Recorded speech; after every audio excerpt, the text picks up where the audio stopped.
Hi everyone, welcome back to Fox Family Farm. This is your host, Mr. Fox, Bill. I'd like to talk to you again about the little house on the big woods, and this chapter is going to be Christmas, so we'll read that tonight.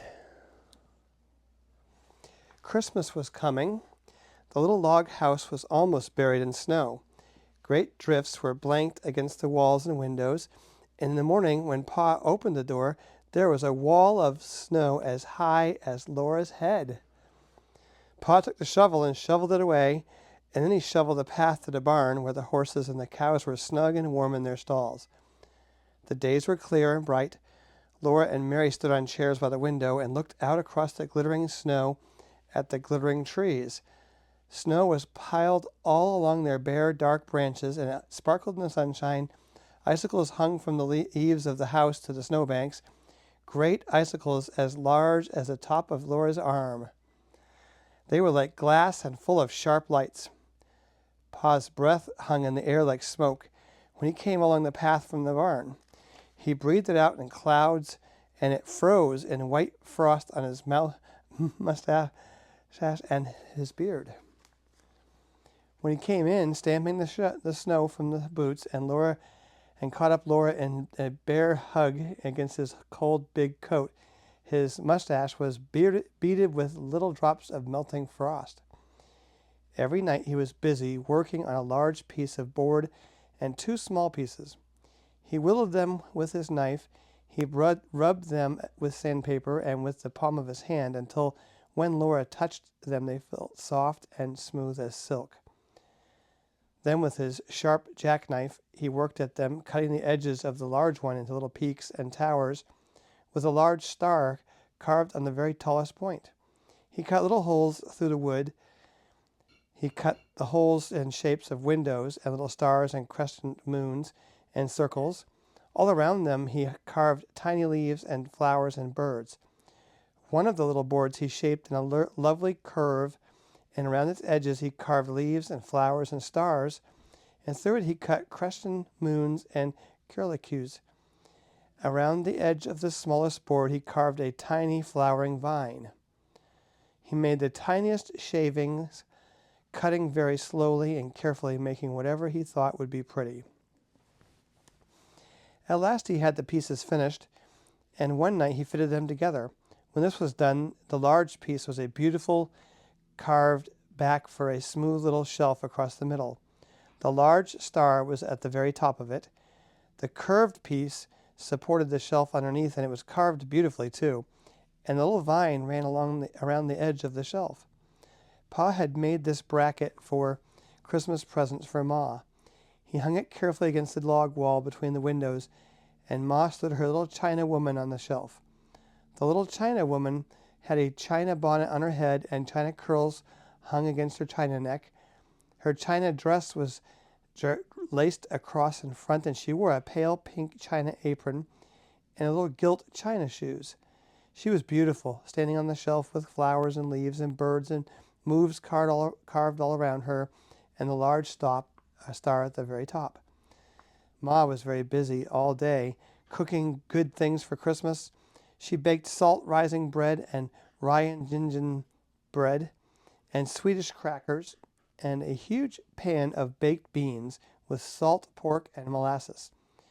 She baked vinegar pies and dried apple pies and filled a big jar with cookies, and she let Laura and Mary lick the cake spoon. One morning she boiled molasses and sugar together until they made a thick syrup, and Pa brought in 2 pans of clean white snow from outdoors. Laura and Mary each had a pan, and Pa and Ma showed them how to pour the dark syrup in little streams onto the snow. And there's a picture of that you can see.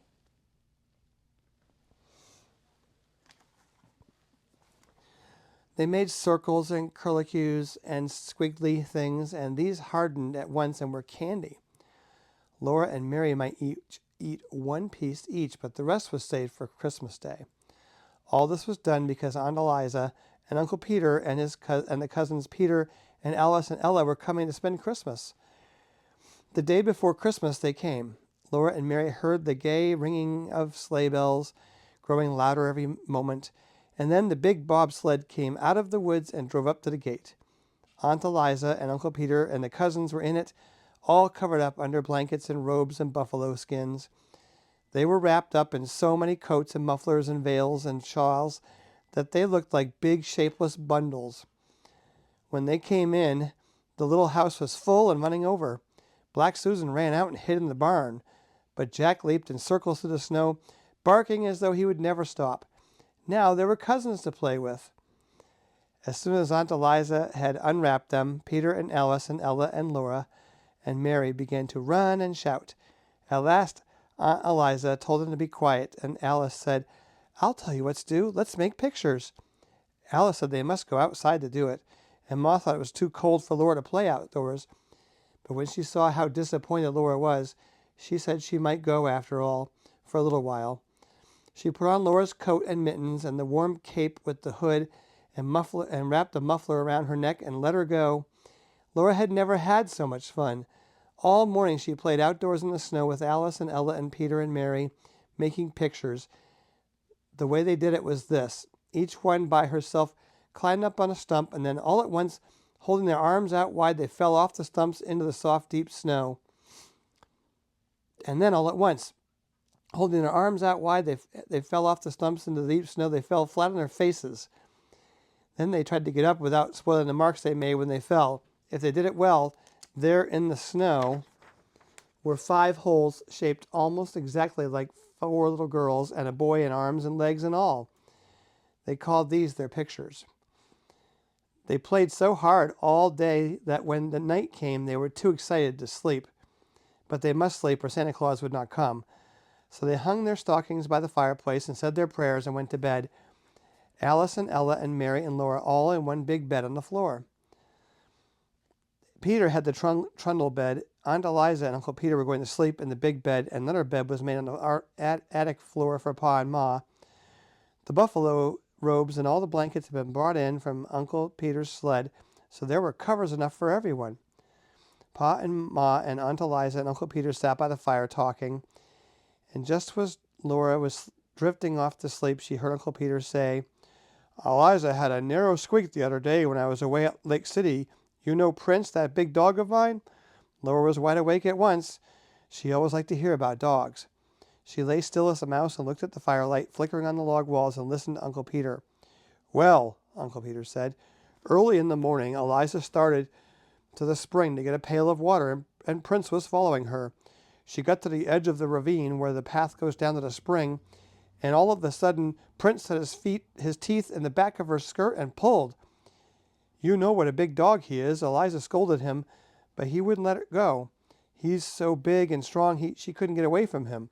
He kept barking and pulling till he tore a piece out of her skirt." "It was my blueprint," Aunt Eliza said to Ma. "Dear me," Ma said. "He tore a big piece right out of the back of it," Aunt Eliza said. "I was so mad I could have whipped him for it, but he growled at me."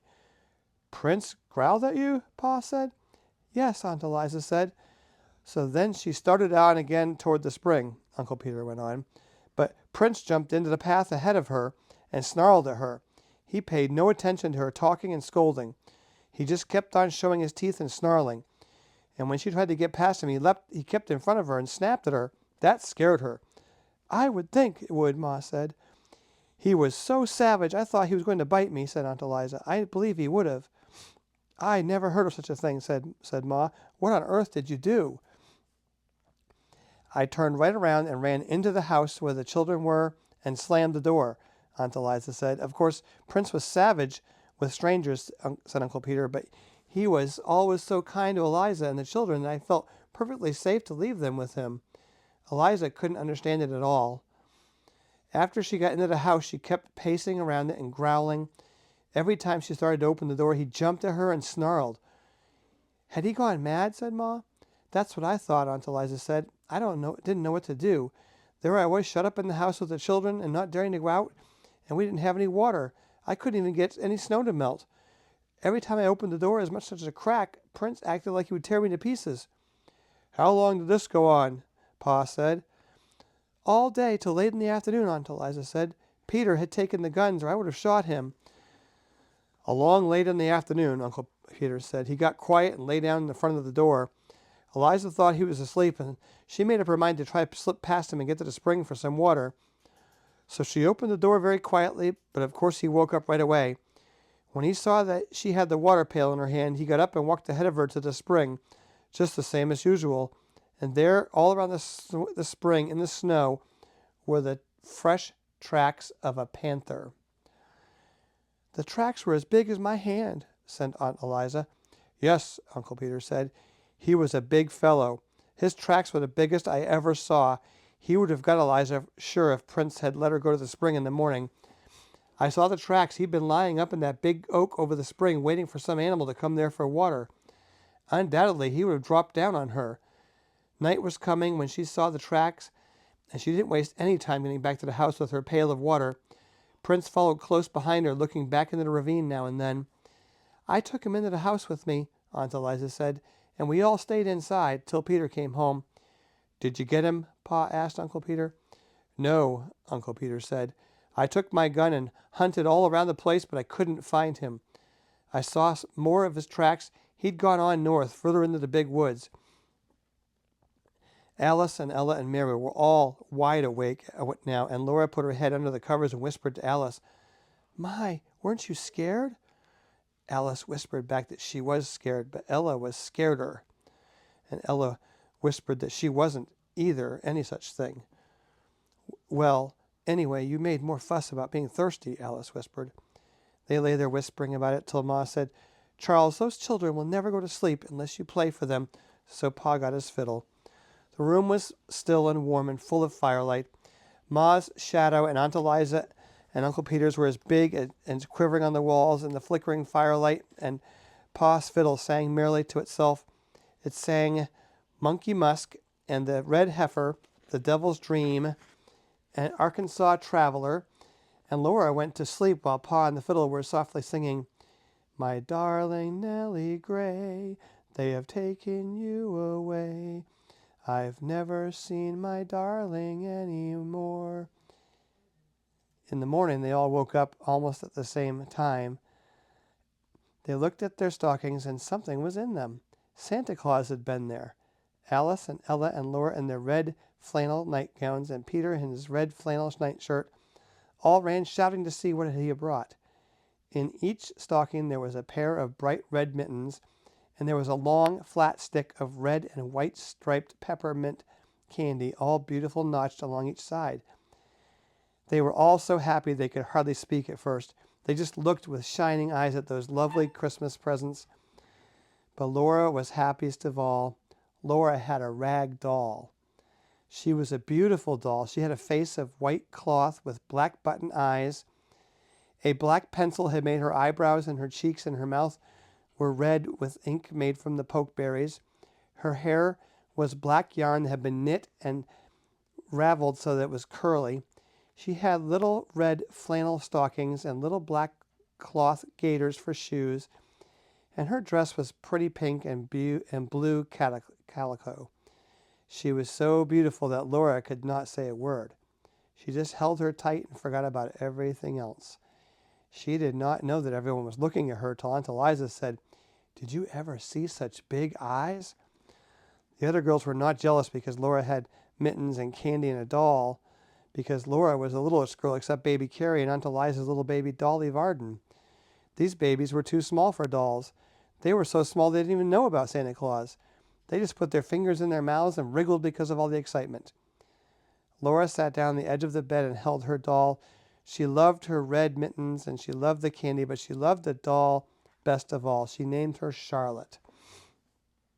Then they all looked down at each other's mittens and tried on their own, and Peter bit a big piece out of a stick of candy, but Alice and Ella and Mary and Laura licked theirs to make it last longer.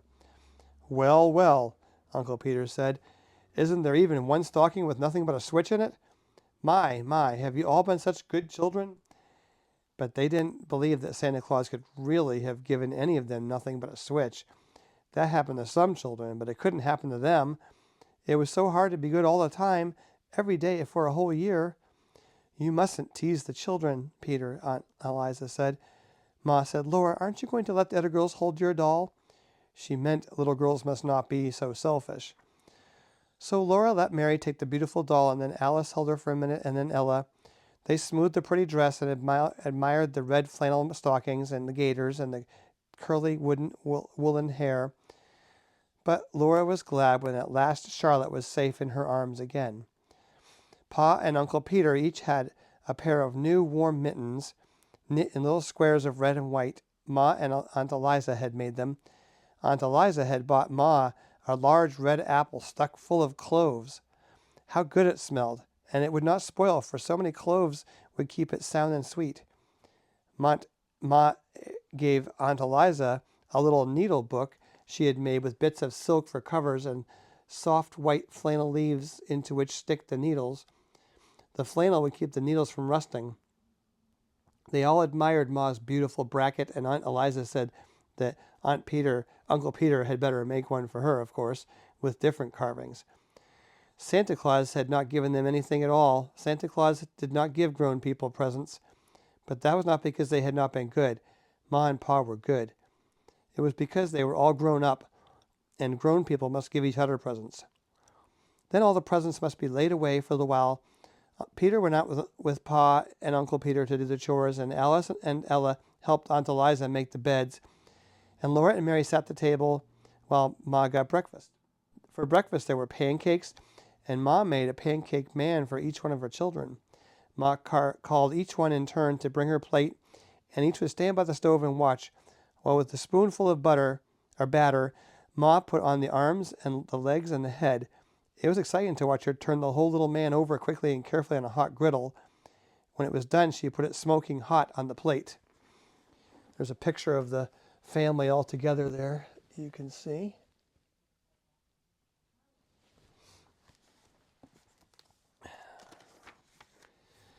Peter ate the head off his man right away, but Alice and Ella and Mary and Laura ate theirs slowly in little bits, first the arms and legs and then the middle, saving the head for the last. Today the weather was so cold that they could not play outdoors, but there were new mittens to admire and the candy to lick, and they all sat on the floor together and looked at their pictures in the Bible and the pictures of all kinds of animals and birds in Pa's big green book. Laura kept Charlotte in her arms the whole time.